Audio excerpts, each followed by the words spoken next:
Please let me know when we're live.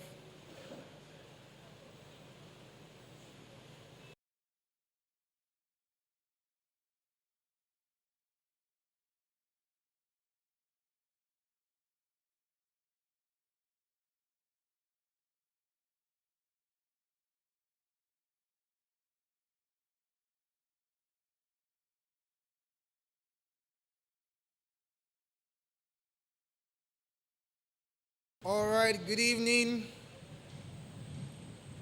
From wherever you're connecting from, good evening. Good evening. Now, I'd like you to do something good for someone this evening. So take a minute this evening and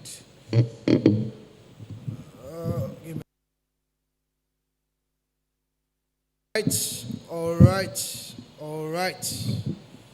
All right, so like I said, take a minute this evening and do something good. I'd like you to get someone to come online to listen to this.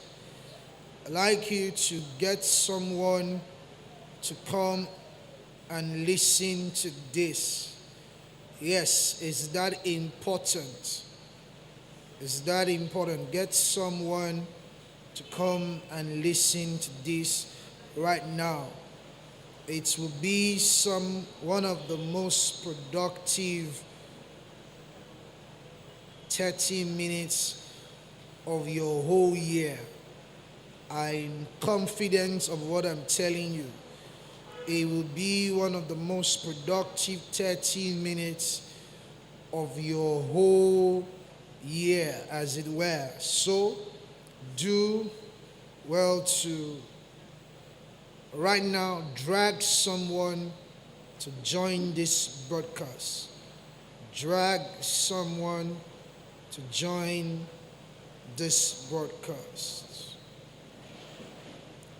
So, School of Wisdom, and like I said to us, School of Wisdom, as it were, it's going to be about life. It's a live class. When I say live class, it's a class for your life on how to live your life and how to live a more effective life. So I'll just take a text and I'll get into it. Mark 4 and verse 25. Mark 4 and verse 25. Jesus speaking here said, "For he that hath, to him shall be given, and he that hath not, from him shall be taken even that which he has." So, primarily, I'll be talking about the concept of the mystery of capital. Every time you see, I've spoken to a lot of people. Now, long ago, I used to do SME consulting, that is business consulting for small and medium scale enterprise. And in those circles, I cannot tell you the number of people who I heard saying to me, all they just need right now is capital. Now as a pastor, I have seen a lot of people tell me what they need right now is capital. I have gone to visit businesses. I have sat during business to see how people transact their businesses, and I have seen what they need to progress. But when asked what they need, like what do you now need to get from point A to point B, where you are saying you want to go, you will quickly hear people say that what they need to get from this point to that point is capital. Now, remember the text we read, and what we're talking about today is the mystery of capital. So Mark 4:25 here, Jesus says, "For he that hath, to him shall be given, and he that has not, from him shall be taken even that which he has." So today we'll begin to just, in a sense, I hope we'll be able to define what capital really is. But before we get into the definition of capital, I will show you one of the problems we now have in the whole of the world. And that problem we have in the whole world today is that concept of globalization. The concept of globalization. You hear people say, let us go global. You hear that thing, that is, you can produce locally and sell globally. You hear all those concepts. You hear people tell you that what the idea behind globalization was that you can be in the city of Warri, where we are broadcasting from, and you can be seated in your office here in Warri and have customers all over the world. They say now you can now sell to the world. That is the real concept in globalization. You can do business with the world, trade with the world, trade with the world. That is the whole world. I remember when they began to sell this idea to all of us, globalization. The world has become one village. The world has become one singular village. That is, you can sell to anyone and everyone, anytime and every time. And then businesses began to do 24-hour service. Say you never can tell when your customer from France will call you. You never can tell when your customer from America will call you. But here's the thing. Here is the problem of globalization. After 5-10 years of practicing the concept of globalization, here's what the experts found. They found out that there was a movement of wealth. There was a movement of wealth from the nations that did not have wealth or much wealth to the nations that already had wealth. That was now the problem we saw in globalization. Let me give you an example. So, I'm from this city of Warri, as it were, and there's a football club in this city called Warri Wolves. Warri Wolves is supposed to be the football club of the city, supposed to be the city's own club, Warri Wolves. Yes, they play in the Nigerian Premier League and all of that. One time they were champions and all that. I'm not so accurate with their history. However, I am a fan of the Arsenal Football Club. Look at that. Now, I can tell you something about Arsenal. I can tell you today that Arsenal is replacing Aubameyang. I can tell you today that there is a rift between Mikel Arteta and the academy coach. I can tell you that the club is trying to get some of their legends back. I can tell you why Jack Wilshere left and all of that. But I cannot tell you who is the captain or who is the coach of Warri Wolves. And I'm trying to prove to you this evening that the reason that is so, as much as I love my beloved city of Warri, and I would love to have been a fan of Warri Wolves, I will tell you the reason why this is so is because of this concept of globalization. The promise of globalization was that the club Warri Wolves was going to have fans in London. The club Warri Wolves was going to be able to sell her jerseys in the streets of London. And Arsenal, Chelsea, Manchester, and the rest of them will be able to sell their jerseys here in Warri. But what happened? What happened? Remember what I told you? That the primary problem of globalization was that the countries that didn't have saw their wealth move from them to the countries that already had wealth. So the principle behind all these things is this. These people knew something that Warri did not know. So when they went into the partnership to create the concept of globalization, Warri was now shortchanged at the end of the day. Look at what I'm trying to teach you here. It is a principle that you need to understand before you embark into any partnership. Otherwise, no matter how lofty that partnership looks on paper, or when you shook hands to make that partnership, you will be on the losing end if you do not understand this principle that I'm sharing here this evening. So what is the problem of globalization? A quick look at the third world countries, a quick look at the poor nations of the world. One will find traders that have enthusiasm. One will find farmers with the zeal to succeed. One will find people who can make profit out of anything. And when I'm talking about third world countries or poor nations now, I want you to primarily look at the city of Warri and the country Nigeria. When you look at the Warri people, when you ask a Warri person to describe themselves or describe the average Wafarian, they will tell you words like this: that Warri people are resilient.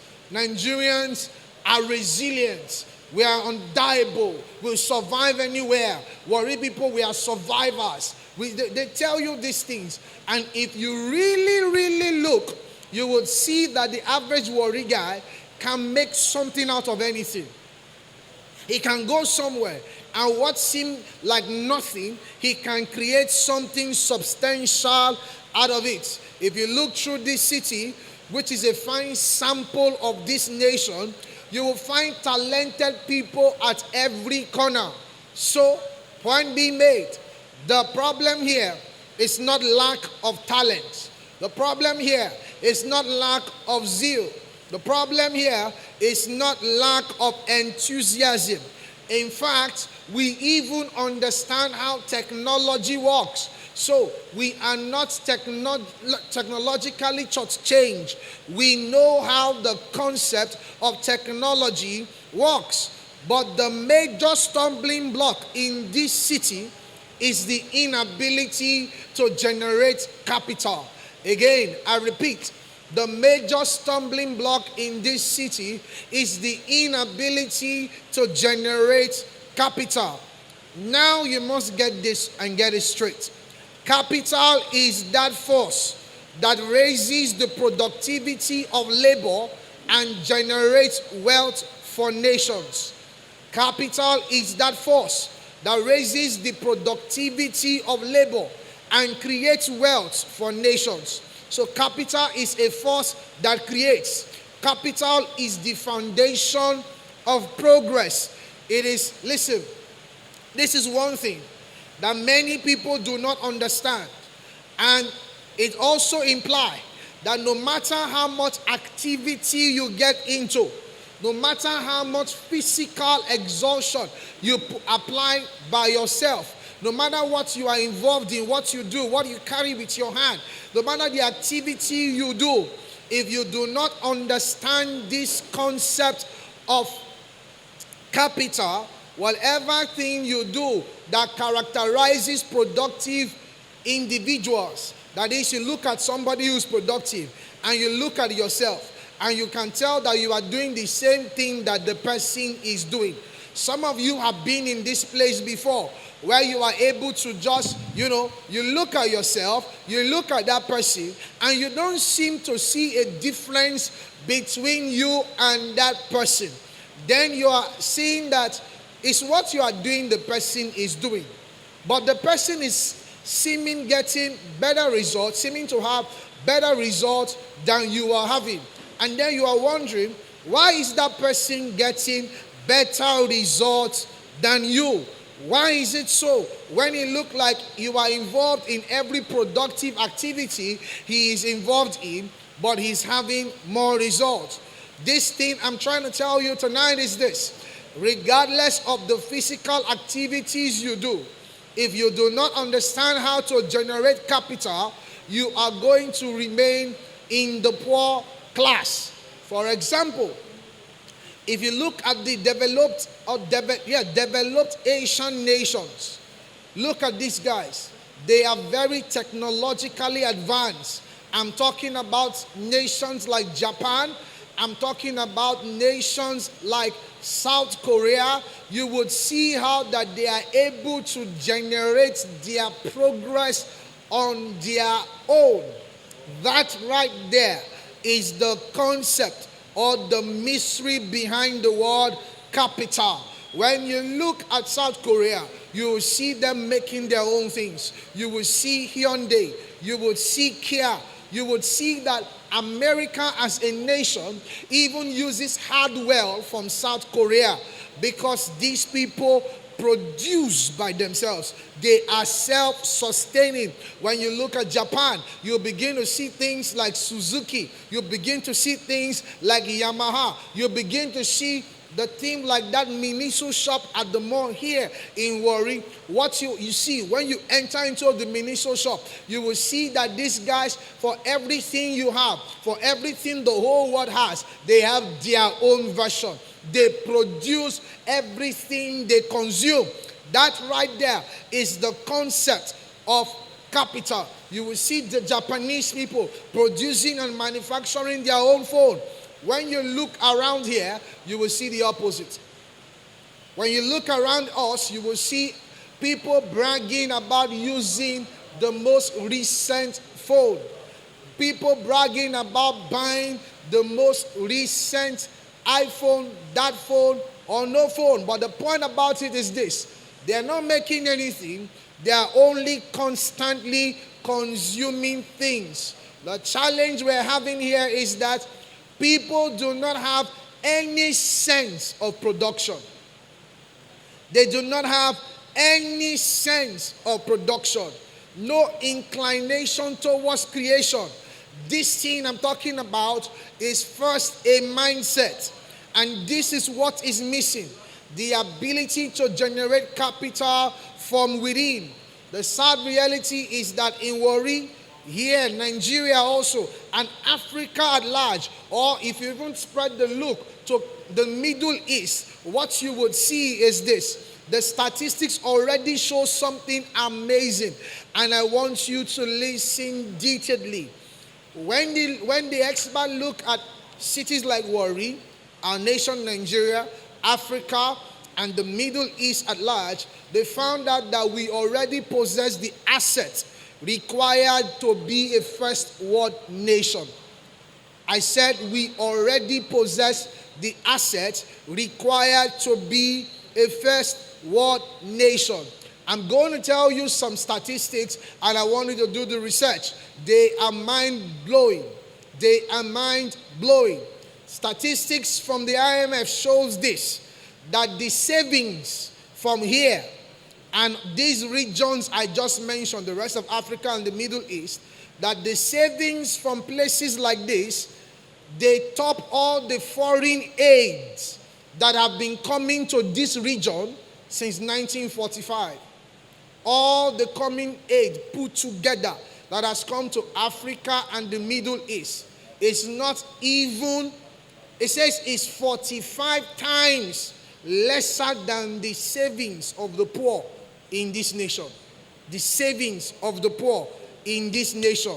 So what I'm trying to say to you is this, that if the amount of foreign aids that go into these countries annually are put together, it is not enough. It is not even 10% of the amount of money that the poor in these nations have saved by themselves. In Egypt, for instance, the study has shown that the savings of the poor is 45 times the sum of all the investments ever recorded, including the Suez Canal of Egypt.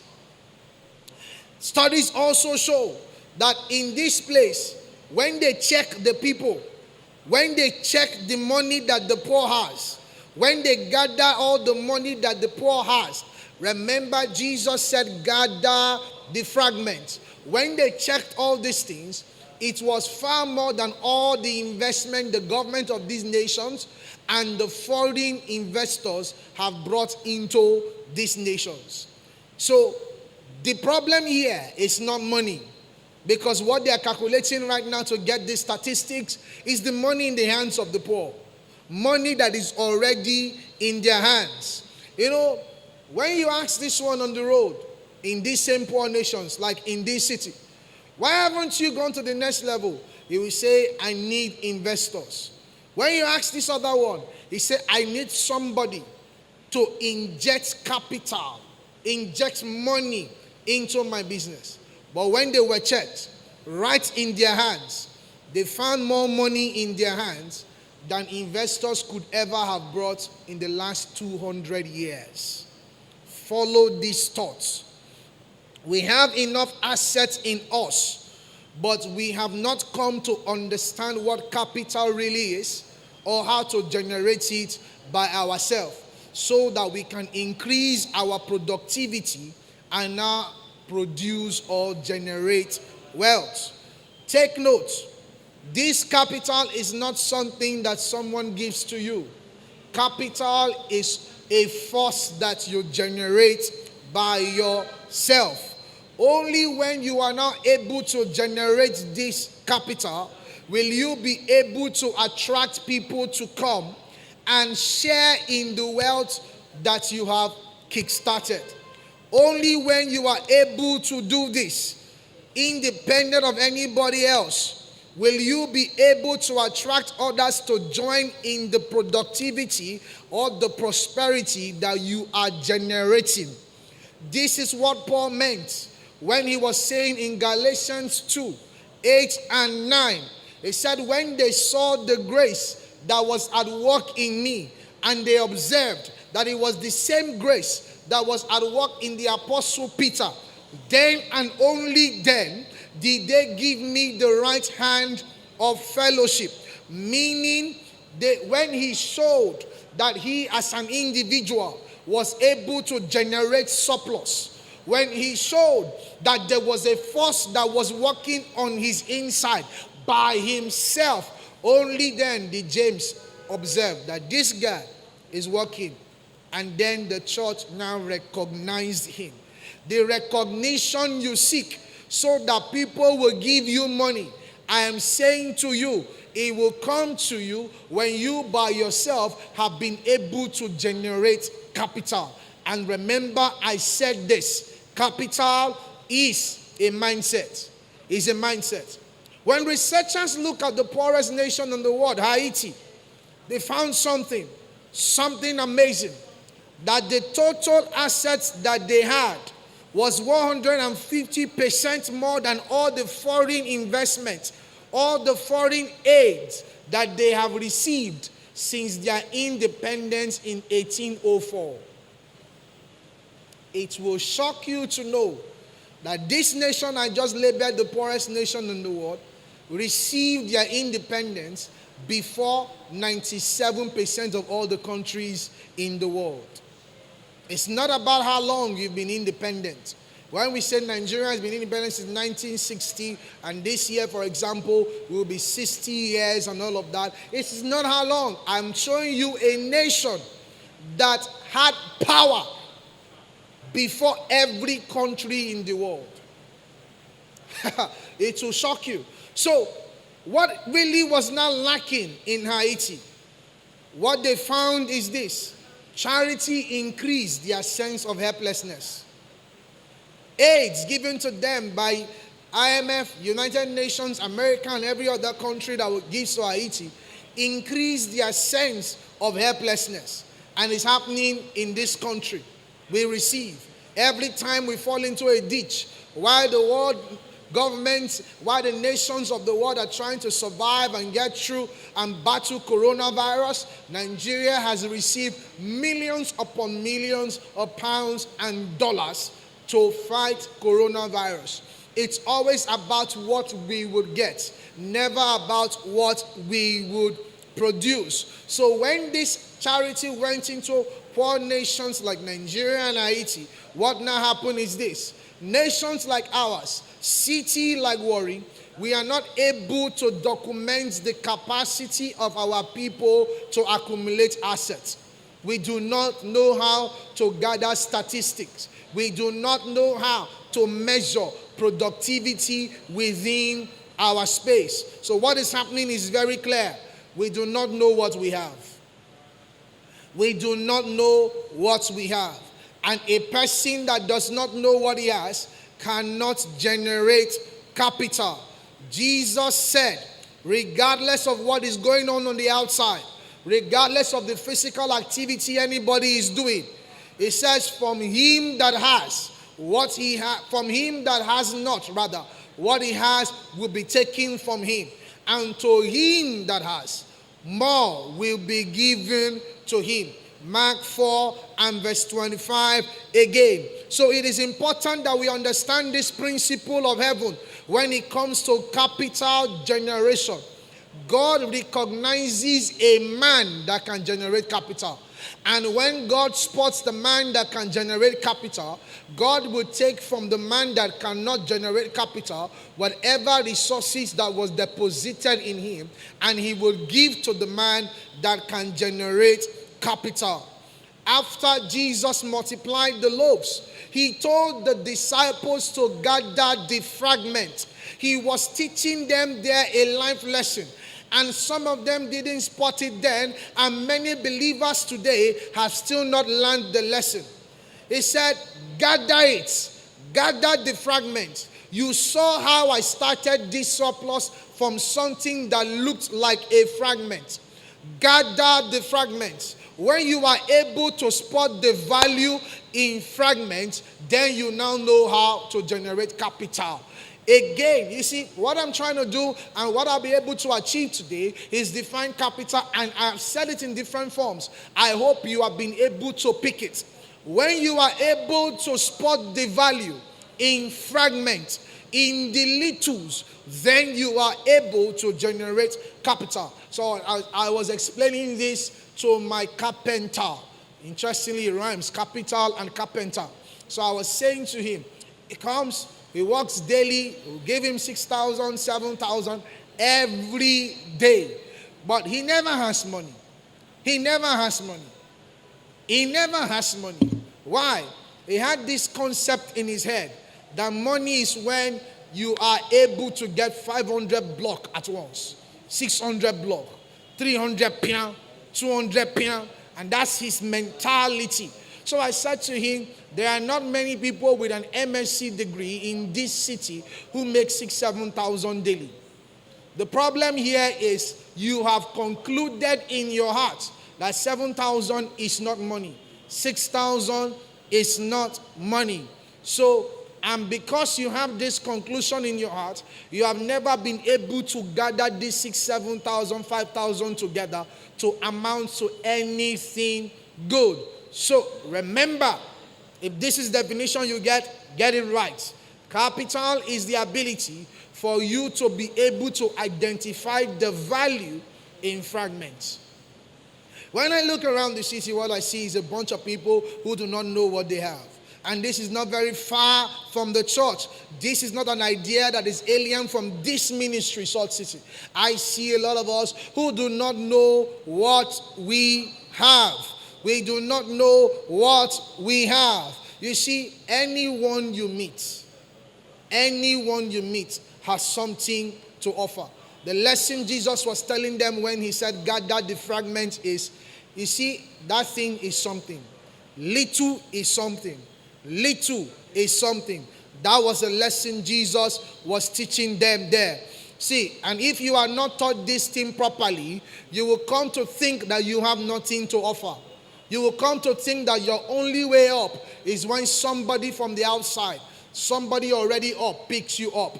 You will come to think that your only way to the wet cadal of life is when somebody who's already wealthy picks you up. But that is not correct. You have something to offer. When you look around the church, you will know something. Listen to me. That guy you are looking at in the funny way, he has something to offer. Ephesians 4 and verse 7. It says, but unto every one of us is given grace according to the measure of the gift of Christ, not according to the measure of your gift. Unto every one of us, all of us, including you, unto every one of us is given grace according to the measure. If it was according to your measure, then you might say that you are little, you are short, you are tall, or you are fat. But he's saying that this measure of grace that we were given was according to the measure of the gift of Christ. So everyone has been given grace. Everyone has been given grace. And this is the kind of balance that we should have in this ministry and in the body of Christ at large, knowing that everybody in the church has the grace to do something. You know, inside this ministry, I have seen certain things. I will do something and some people will say, wow, this guy, wow. During the lockdown, I brought a couple of my friends. We had some conversations that people were able to broadcast and all that. Wow, this guy. But what I began to see for some people is they are lost in the admiration of this guy, and they begin to forget that they have been given grace to do something. What I'm really trying to say to you is this. Within this ministry, we have more grace to do great things, more than any friend that I can call on the phone to talk to us on MISLA on any subject. And the point now is this: you first recognize, identify, own up, and rise up to the ideology that you have been given grace to do something huge. Because if you do not do this, you would accept this informal ideology coming out from the outside. There's a way they begin to teach us informally that we cannot. By ourselves, we cannot. In this oil city of worry, people have been conditioned to think that the North, that the government, that the people in Lagos have taken our only ticket up to wealth.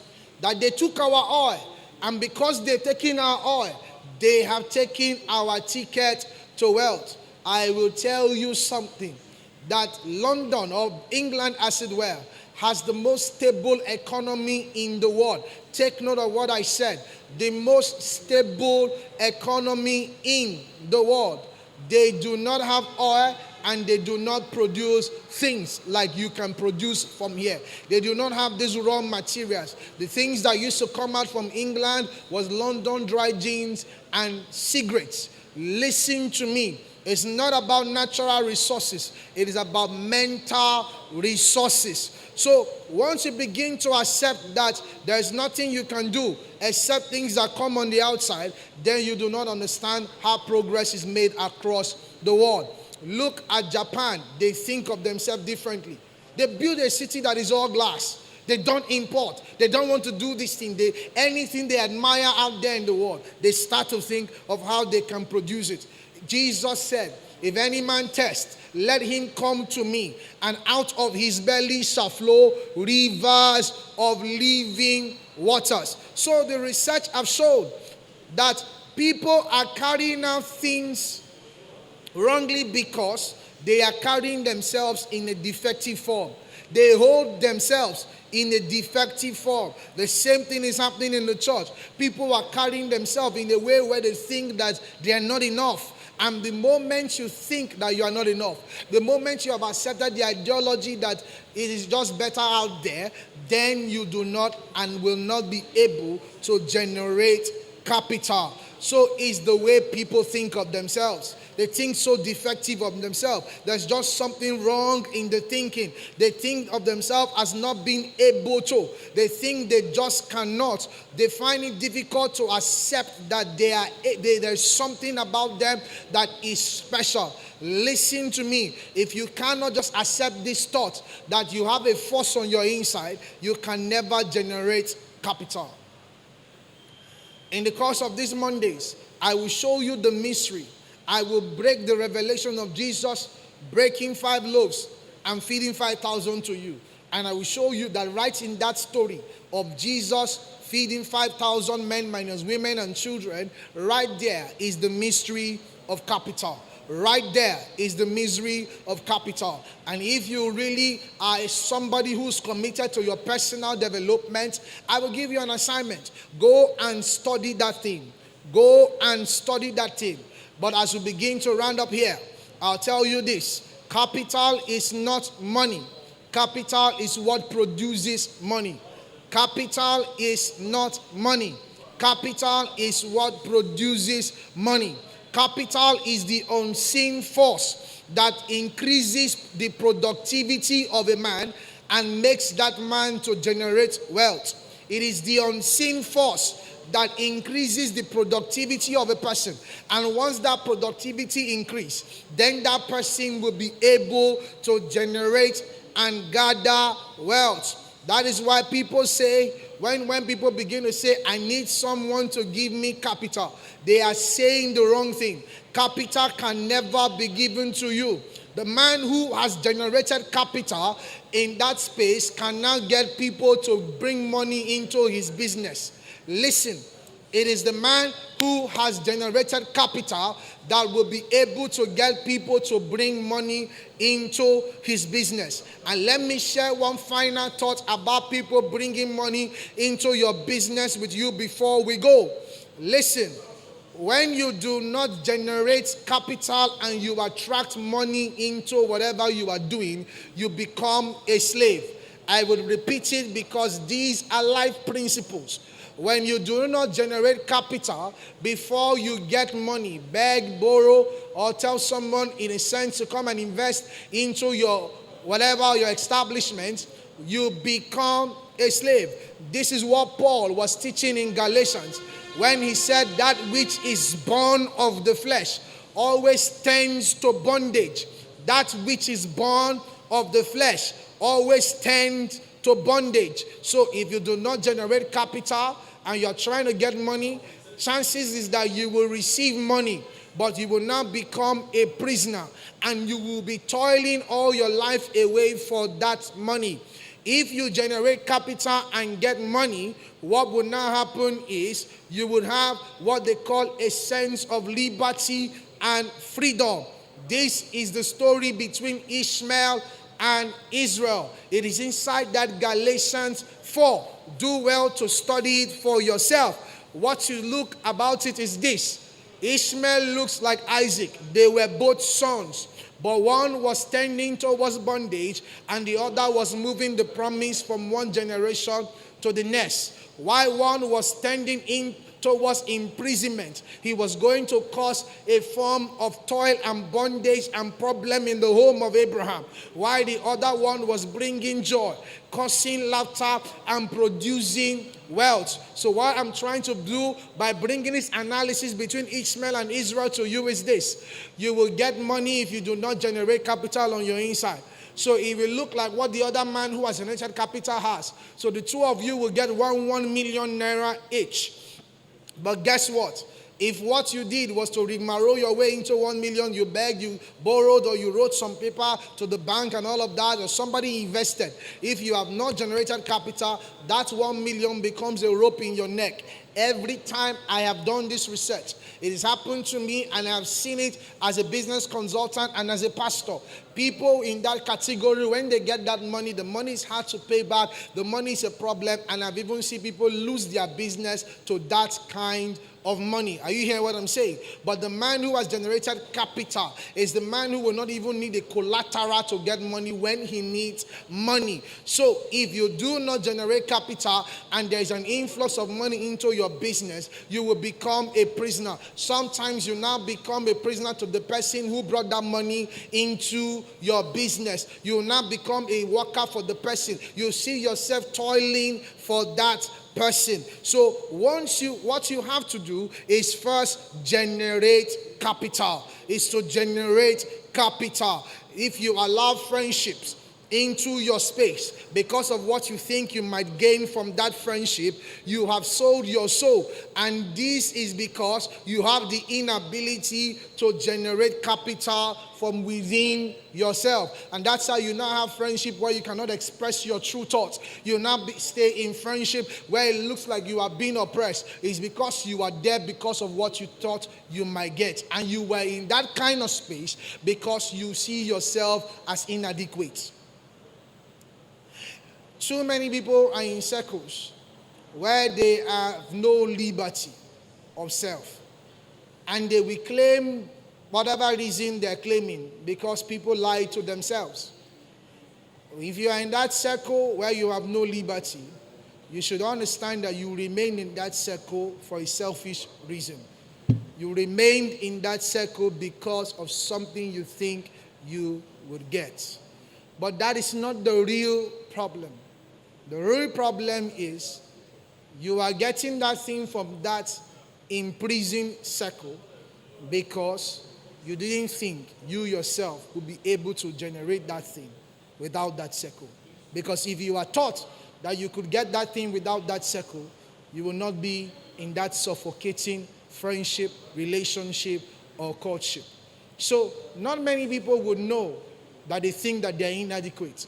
But from this last analysis I gave you, check yourself. Do you think you are inadequate? Next week, we'll read a couple of scriptures. I will show you the 4 different accounts of how Jesus multiplied these loaves. And I will show you right there the concept of capital from the life of the Master Jesus Christ himself. This is not a broadcast to hear once, as you would obviously may have deduced. This is a school of thought to go over and over. Do well to recommend it to someone. God bless you.